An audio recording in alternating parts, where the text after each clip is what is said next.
Okay. What exactly do you mean when you say free will? I think we live in a determined universe. Completely determined. Yes. Okay. So that's the point that I would potentially disagree on. I don't know if you have any interest in my kind of view on it is basically we don't know, and making determinations that we do know is incorrect. I don't know if you like debating that or if you prefer somebody that has a firm positive we do have free will, but that's kind of my stance. I think that we don't know and that there's lots of reason to believe that we do have free will, and I think there's lots of reason to believe that it's an illusion. Wait, isn't that two separate beliefs? We do have free will and it's Yeah, an I think illusion? I think I yeah, I think either is possible, and I think to go and say Oh, okay. one is a definitive yes basically is taking a kind of religious jump of faith. Well, I find absolutely no evidence that we have free will, so all I'm doing is purporting what the evidence in the direction where the evidence lies. I mean, literally anything could be true. The I entire mean, universe could have been created 5 seconds ago, so the past never happened. It's I don't possible, think but I don't go around giving that, I don't give that very much credence. well, I think the fact that we experience something that seems like free will is potential evidence that there is something called free will. If somebody goes into the doctor and says, Yeah, it's I have potential pain in my evidence. right shoulder, and he says, well, there's nothing in the x-rays that says you have any pain in your right shoulder, therefore there's no evidence it exists. I think that that's kind of a cop out. I think that we should keep exploring for evidence of something that we experience, and kind of err on the side of, it's very possible we have free will. I think Yes, the we weirdness should. about, sorry, go ahead.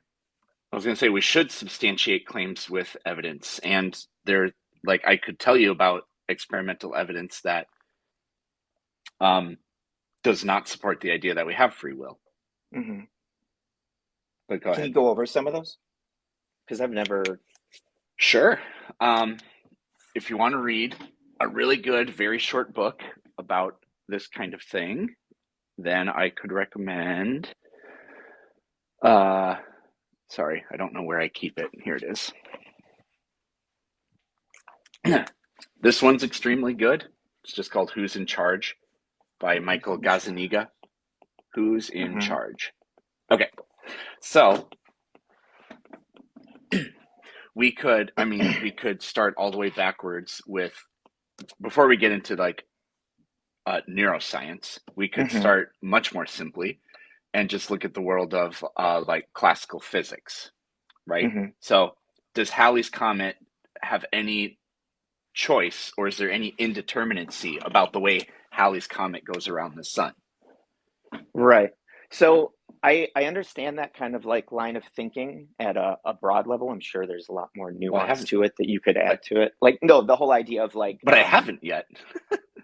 no, you kind of, well, maybe I'm misinterpreting your point. I'm sorry. Go ahead and finish. I thought you were making the Well, point of I like, was gonna say these a big lot physical more, and objects don't have. Okay, sorry. Go right, ahead. I apologize. yeah. So Halley's comet has there's no indeterminacy about the way it goes around the sun. I mean, Hmm. maybe there's some level of precision where we won't know down to the Planck length precisely exactly where it is at this precise time, but that doesn't mean that it's indeterminate, right?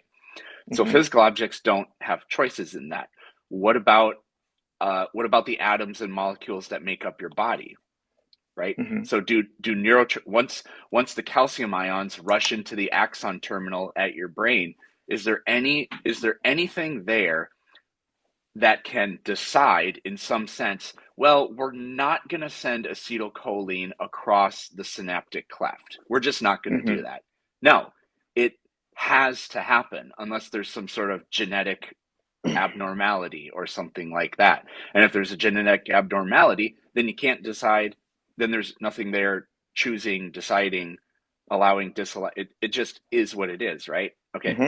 So the neurotransmitters, the chemicals, are following predetermined paths and obeying chemical bonding laws and moving according to the determined laws of physics, right? Okay, Right. well, that's what regulates the activity of an individual neuron. I don't think anybody would say an individual neuron has free will. I don't think anybody would say a bacteria has free will. Uh, a brilliant thing that Daniel Dennett says is bacteria do things for a reason, but they don't have reasons for doing things, right? So Right. individual neurons, no. What about 10 neurons? I still don't think so. What about a million? No. What about a billion? No. What about 100 billion? I don't think so.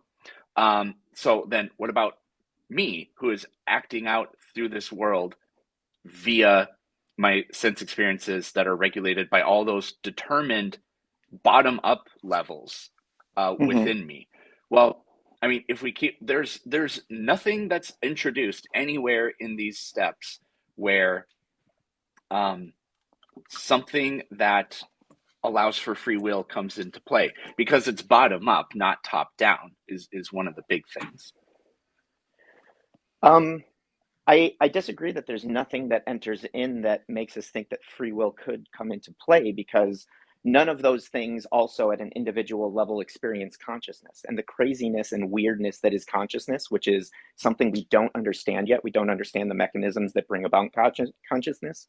Um, I think leave it open to we don't know. So, like for example, let's say the scientific experiment is there's six boxes in front of us. Some people have opened up five of the boxes and found nothing inside, right? Those are kind of like the scientists, the people that explore these things. And then there's people that have opened up maybe one or none of the boxes and they say, well, there's an apple inside, okay? But we haven't opened up the last box. To me, a scientific conclusion would be we've opened up all six boxes and discovered that there's nothing inside. So I can conclusively say there is no apple inside. But I feel like what you're doing is you're saying we've opened up a lot of the boxes and there's nothing inside. And you're coming to a conclusion rather than saying my belief is that there's nothing inside because we've already explored many of the boxes and the likelihood of the last box having an apple inside is very low. That I would be okay with. But what you're saying is there are no apples in these boxes. But we haven't opened up No, the I'm box of I'm saying there's consciousness. no, yeah, I'm saying there's no evidence of it. There's no evidence of it, but there's still a box that's Yeah, unopened, which is something that I think should leave you open enough to discovery. It should not, it would, to me, it's enough to say we have not made right. a conclusion and to not make definitive statements like you do not have free will. There's no evidence that we have free will. I mean, it doesn't fit as well up here. There's no But evidence that you have free will is different from the statement you do not have free will, which is the statement that you made. not it's not meaningfully enough different. I mean, to me, the fact that we experience at least the illusion of free will would leave me very, very open and curious to the idea that free will exists, considering that we have not opened all the boxes. Yes, So well, to Earth me, I think doesn't. it's a faith jump to make that conclusion that there is No, no evidence. There is evidence. We experience free will. Now, that free will no, experience you could don't be know an that we do. illusion. What if it could be an illusion? Then you don't know that we experience it. Right, but we We experience experience something something that that seems seems like like it. free will. So shouldn't that leave you open-minded enough to the idea that free will could exist? In which case, making Yes, declarative statements. yes, and we should test it, but none of the Right. tests have introduced the idea that there's something going on there. So that's the next thing we can get to. But like it appears that Earth doesn't move and that everything moves around us, but that's not true, right? So the illusion of it is is epistemologically not very good, right? So what we should do is we should test the claim. And I am open to the Hmm. idea, but it nothing has been presented uh, that is convincing at all to me. So we went over how all of the mechanisms that are at play, all of the mechanisms. I mean, we did it in 2 minutes, but we went over how Right. there's nothing going on in here that has any sense of indeterminacy, right? Now we don't know what consciousness is. So if consciousness is a top-down thing that can lead to free will, and it's like, well, Hmm. okay, that's a cool idea, but what then you need to tell me something that we know about consciousness and how it works, but we don't have that at all. And if you ask me, what I typically say about consciousness is the only thing we know about, there's like two things I say. uh, Hmm. the only thing we know about consciousness is we're pretty sure we have it, and that it's a product of the brain. I don't think that the brain is a product of consciousness, Hmm. because what would that even mean? That's too deep to go into right now. We could go Hmm. into that in a little bit. But like getting to this book, so really short book, really good one. But one of the key things that's talked about in here is what are called split brain patients. There's a lot of people that want to talk about this apparently. So split brain patients are people who have had their corpus callosum, which is the bundle of nerve fibers that connects your left and your right hemisphere together. Hmm. They have that cut. Typically, it's for seizure patients. I think people can be born without one in a weird way, but Hmm. uh, they sever that. So I have not read this book in a couple years, so hopefully my Hmm. terminology is okay and I don't bungle this too bad. But you have two different parts of your brain. And it's kind of like it's not really regions of the brain, it's sort of like your subconscious. You have the Hmm. interpreter, and then you have what's called oh crap, what do you call it? The interpreter and what do they call it? I don't remember. But there's Yeah, there's just there's make the up your part. own term for it, Yeah, whatever kind of. there's hold on. I can actually Google this real quick. Okay. But two different minds, the interpreter and I don't. I'll see if I can find it. But basically, there are two parts of sort of like your subconscious at work. There's the Hmm. part that takes in information and processes it, and it does that completely like unconsciously. You're absolutely unaware of it, right? Hmm. Like when I open my eyes, the colors that I see, I'm not like I'm not playing any role in that, right? But then Hmm. the other part of it, which I can't remember what the heck it's called, um, I have it on here. I'll find it somewhere. The other part of it communicates to your sort of like waking consciousness, and then dictates to you how to interact with those things, right? Hmm. It's called the interpreter and something else. It's driving me crazy. The interpreter and what's the other part called? I can't find it. Anyways, doesn't matter. So Hmm. what they did with these split brain patients. So have you ever heard of like Broca's area and Wernicke's area? I haven't. So these are regions in our brain. In most people, it's in this hemisphere, and they have to Uh-huh. do a speech. One deals with speech comprehension. The other deals with speech production.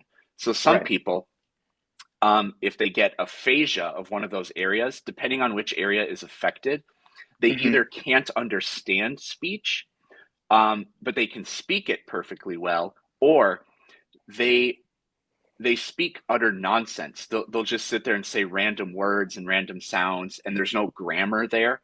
But Hmm. they're unaware that they're saying nonsense because their or like the voice in their head is perfectly capable of making logical statements, and they just aren't. They have no idea that what they're saying is gibberish, right? Right. So just by way of analogy, maybe that'll help us out. So, what happens with these split brain patients? Well, the interpreter and then the other part of the brain, I can't remember what the heck the name of it is. They're located in different hemispheres. So Hmm. when that gets cut, they can't talk to each other. But these people don't lose their like cognitive ability to navigate through the world. But what they can do with really interesting experiments is they'll put up they'll put up images Hmm. way over here to the right, way over here to the left, so that only one eye. So if the image is way over here, only my right eye can see it, which means only my left brain can process that image, right? Because we know that Hmm. the left half of the brain controls the right half of the body, right? So this image over here, only this half of my brain can process that information. And over here, the image way over here off to the left, only my left eye can see it. So only the right brain can process that imaging. Well, Hmm. the the interpreter and then the other part that talks to your like waking conscience, those are in different parts of the brain. So when they ask people, when the image that they know is in the part where only the interpreter can see it, they'll ask people, what image do you see on the right? They'll Okay. say, I don't know. They're telling the scientists they can't see anything because their waking conscience really can't see anything, right? But then they Mm-hmm. ask them, okay, how about this? So they'll flash the image up, and then they'll do a printout of like several images in a box, and they'll say, point to the image that you saw. Mm-hmm. And immediately the person can point to it. And then they ask them, that's interesting. Uh, why did you point to that? And they can't explain it. They're Okay. incapable of explaining it, right? Mm-hmm. So, and then there are other examples where they have people. How do they do this? They do this with images, um, and it has to do with a chicken and a shovel. So they'll flash two images up. One of the famous ones is they flash two images up. One was like a chicken, and then one was a shovel. And they ask the person, "What did you see?" And they say, "I only saw a chicken." I'm like, Mm-hmm. interesting. And then they put up a grid of a bunch of different images, including the two that they showed them, and it was a chicken and a shovel. And then they tell the person, point to the images you saw. One arm points to the chicken, the whichever half of the brain is capable of seeing the image and telling the waking conscience that there was a chicken there. That arm Mm-hmm. points to the chicken. The other arm points to the shovel. And then they ask the person, that's interesting. Why did you point to the shovel? And obviously, the person doesn't know because the interpreter or whichever part of the brain is incapable of talking to the waking conscience can't Mm-hmm. tell the person why they did that, but it's the brain. It still regulates activity, so they did it, right? Right. Um, so the person makes up a reason. They say, "Oh, Mm-hmm. well, you need a shovel to scoop up all the chicken poop." So their Mm-hmm. waking conscience has to invent something in order to explain their behavior, right? So Okay. what we see here is decisions and like what we think is happening at a level that we don't have control over, right? Well, by we I mean like whatever we think our conscience or our waking conscience or our ego or our id. I always forget what the difference between the id and the ego is. Mm-hmm. um that part is not really, we don't exactly have control of that. So then we can take this to, well, when do we decide things? Like people, whenever this gets brought up, the comment section gets flooded with people going, "Did you choose to do this live?" Yes, but did the act of when was that choice made? We always become aware of our choices after we've decided them. And there are other experiments that verify that too. People will put on caps. I'm going to put the book up because people are asking what was the book. We can put on caps that can read your brain waves, and then Mm-hmm. what they do is they just tell people to push a button. There's kind of two different ways they can do it. It's either push a button before the light and the buzzer goes off, which is 100% impossible to do. It can always predict that you're going to do it before you do it, or there's no like buzzer. There's two buttons, and they just tell you just pick to choose the right or the left one. And so the person will, just quietly sit there and either push the right or the left one. Well, after the thing reads your brain waves for a while, they can predict with extremely high accuracy. I think it's north of 80 to 85% which button you're going to push, and they can, by reading the brain waves, they can tell which one you are going to push many seconds before you do it. And there's a rush of neural activity when you actually go, like when you actually move to do it. But the brain waves where they're predicting what you're going to push, those happen several seconds before the rush of brain waves comes in when you actively go and do it.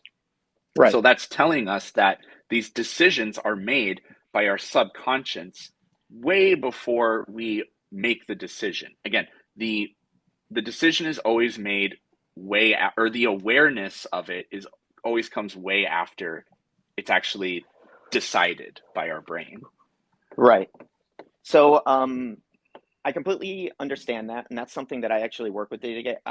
I'm a martial arts instructor, so I help like people make like a lot of behavior choices and behavior changes and stuff like that. So it's something that while everything you explained was like much more detailed than I understand it, I've always kind of understood at like just a instinctual level from having experience and dealing with how strange the subconscious is and how much of our behavior and what we do like isn't a conscious choice. It just kind of happens automatically. But I don't think that is necessarily proof towards a deterministic universe, because the way that I kind of see it is the subconscious is a machine, and our consciousness, while we're born with like a machine when we're born, our genetics create a base machine. Our experiences, as well as how we frame those experiences and our consciousness and how our consciousness interacts with our experiences, uh, help also form the machine. Somebody can go through the same exact experiences and come out of it very differently. You know, there's the story of the two identical twins that were separated at birth. Their dad was like a serial killer or something like that. When they did a documentary years later, they grew up in different, you know, environments and stuff like that. But when they they went to go find the kids years later. One was like a person that was like helping troubled youth, and one was also a murderer on death row. And when they asked the kids, you know, like, why do you think you do the things that you do? They both gave the same answer. You know, knowing who my father was, how could I become anything else? And it's like our consciousness, I think, Interesting. can definitely influence how our subconscious machine is built. So I personally feel like free will is our slight meddling. Like I agree with you in the sense that like I don't think we have full control over our decisions at every single moment, like a lot of people that are advocates for free will think we do. To me, every single choice, every single thing in our life is like a weight, and we've either built up enough muscles in that area to lift that weight and make that choice, or the choice crushes us and it's kind of made for us because it just, you know, happens or whatever. But yeah, I do feel like our consciousness does interact with these things in a way that we are kind of building the subconscious muscle through our conscious experience. So that, in my opinion, could potentially make it not completely deterministic, even though we don't have as much control over it as we would like to believe, if that makes sense. Um, no, like I totally get what you're saying. Look, the environment definitely influences people For to a sure. high degree, but you don't. Guess what? You don't choose your environment, right? So people Right. say like you decide how you interact with people. Yes, but you don't decide how people are going to interact with you, and you don't decide how the environment, what the environment is going to do to you. Now, I mean, you can make better, or smarter, or dumber choices, and Hmm.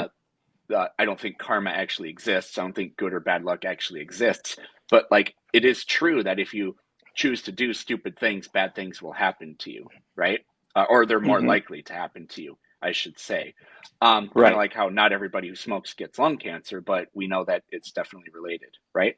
Right. So, um, if that's the case, like even if we did have free will, or well, how do I want to say this? Like even if we did have some like uh, weak degree of free will, like you can't argue that the environment doesn't influence it. Well, you don't have control over the environment, so that is stripping away a lot of your agency. We need to take that idea seriously, right? I completely agree with that. Yeah. 100%. People don't have as much control over their lives in that sense that a lot of people like to think. You know, we are born in America, no matter what your position, in a lot of positions that makes it easier for us to succeed than somebody in a third world country where they don't have the resources we do, right? So I completely agree with that. But when I asked you what your definition of free will was, it's that there is like a completely deterministic universe, meaning we have no Yes. influence over it.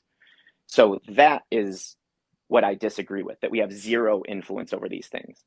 Um, Well, I I mean, think that our we're part of the consciousness environment. interacts with our environment. So even though an environment can Yeah. happen to us, how our consciousness interacts with that will greatly change how it affects us. And that will be due to a lot of things out of our control, like, you know, points of view that we've been lucky enough to be exposed to that might help us process those things in a better way. And those will be things that are within our control, which is, I think, kind of like the very subtle push of our free will that gradually kind of like helps form that some subconscious decision mechanism in our brain through how we process things that come in, and our choice to either frame it as negative or positive, or frame it in a learning lesson or a victim lesson or a this or a that. Like our ability to do that and the way that our consciousness kind of focuses these inputs coming into our brain, I think greatly uh, influence over long periods of time. You know, like saving a penny a day over the course of 60 years adds up to a lot of money if you're like investing it type of thing. So it doesn't seem like a lot in the moment. It's not what most people think of as free will, which is at any given moment I can make any choice I want. No, it's small little building up of our subconscious decision making machine over time through how our consciousness interacts with those things. Right. Okay. Couple things. One, Sure. if nobody wants to read the book, then just read this article. It's extremely short. Who's in Mm-hmm. charge of our minds? The interpreter. Is it literally? Oh, this is a blog, but if you just Google that, I mean, Mm-hmm. it'll be the top thing that comes up on Google, and then it's got the name of the author in the URL, Michael Gazzaniga, which is a pretty hard name to remember, but there we go. The only other thing I Michael want to add, G. and then there's there's other there's other guests I want to talk to, like the Sure. part where you said um, our minds don't have or don't interact with or have an effect on the environment. Well, we are part of the environment. So I think that's an important distinction Wait, that wait. When did I say that? you said something. I can't remember what exactly the words were. You were like, well, we don't choose our environment. Um, Right. we don't choose the way the environment influences us. What was it? It was like this really specific thing where I was like, well, we could correct that by recognizing that we are part of the environment. I don't remember exactly what the words were now. I may have Um, possibly expressed myself incorrectly because I agree that we need to understand that we are part of an environment, you know, and yeah. Well, I think what you said is like we don't have any choice on our environment or how our environment is shaped. It was on something similar to that. on aspects of our environment. Like I don't have a Sure. choice as to which, you know, household I'm born into. So there's certain aspects of our environment that there will always be things in our life that are completely out of our control, right? But I don't Right. think that that says we don't have free will or choice. I think that my personal interpretation of free will is how we influence consciously the things that come in so that our subconscious, you know, learning mechanism that dictates our instincts and how we behave is built in the most productive way possible. So it's not necessarily that I think we have the ability to do anything we want at any point in time. It's that it's that like little building up of that mechanism that you were talking about that we don't have control over. But I think that if I have a machine and it gives me information and it gives me that information wrong, I'm the one that built the machine to an extent. Now, obviously, I'm constricted by what materials I have, you know, and the information that I have and how good I am at mechanics and stuff like that. So I'm influenced by other things, but how I build the machine is also partially up to me. So just because later those decisions may be kind of an automatic instinct, I don't think dictates that we don't have free will to influence how that machine builds.